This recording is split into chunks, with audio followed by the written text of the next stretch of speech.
I'm making slow cooker Mexican style chicken soup, caldo de pollo. It's gonna be good. Here we go. So let's go over the ingredients. Here I have 3 1/4 pounds of bone-in chicken pieces. I'm using 4 drumstick pieces and a split chicken breast with skin and bone on. Here I have a pound of chopped up fresh cabbage.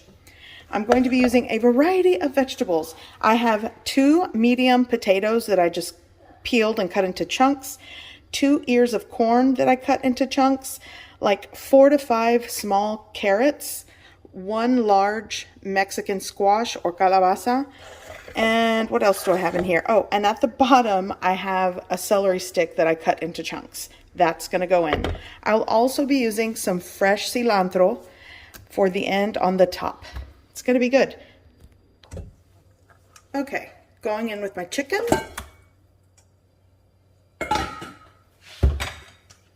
gonna season the chicken with granulated onion powder just all over the top. Rest of my garlic powder. Cracked black pepper. Gonna go with some salt. I'm also gonna sprinkle on, this is a tablespoon of tomato chicken flavored bouillon powder. You can skip that and just opt for chicken flavored bouillon powder, or you can just, the liquid in this, just substitute it with a homemade or store-bought chicken broth.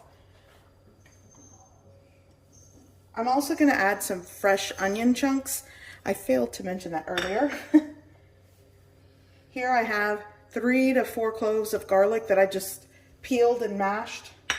Okay, here are all my veggies just going in right on top.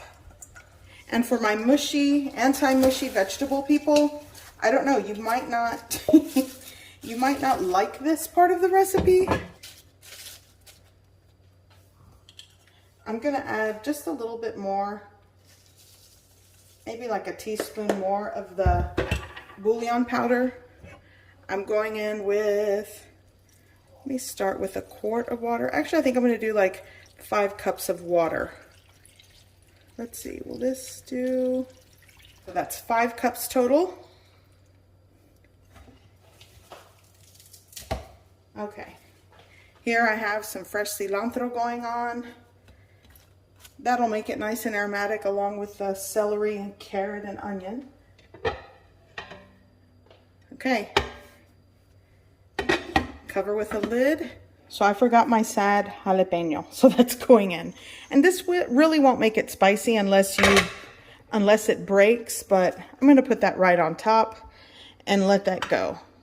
It'll be aromatic for the caldo, but it's optional. You don't have to do that. I just wanted to use my jalapeno. Set it to high and let this cook.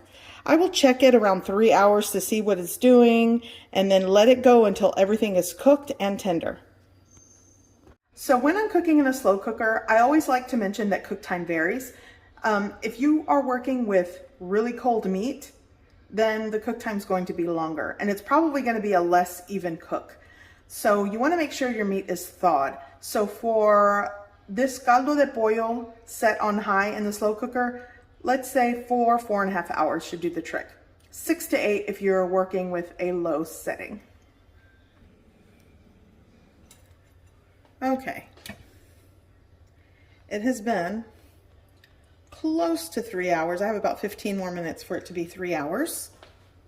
And I want to kind of move and mix. Oh yeah, this looks great. I'm gonna get the cabbage into the broth and kind of flip things around a little bit. There we go. Okay, lid going back on, and I'll say another 45 minutes to an hour left to go.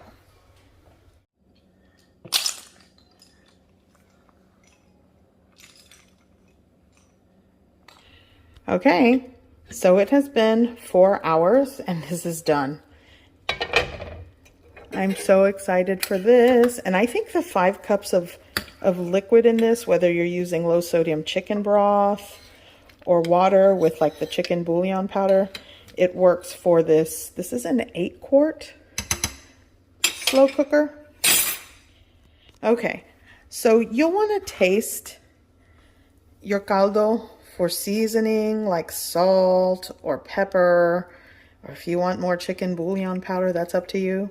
But this is done and ready to eat. This is my slow cooker caldo de pollo, Mexican style chicken soup. That was hot. So good. So this is day 4 of my slow cooker recipes, and it's time to dig in. I hope you give this recipe a try. I hope you like it, and thanks for watching.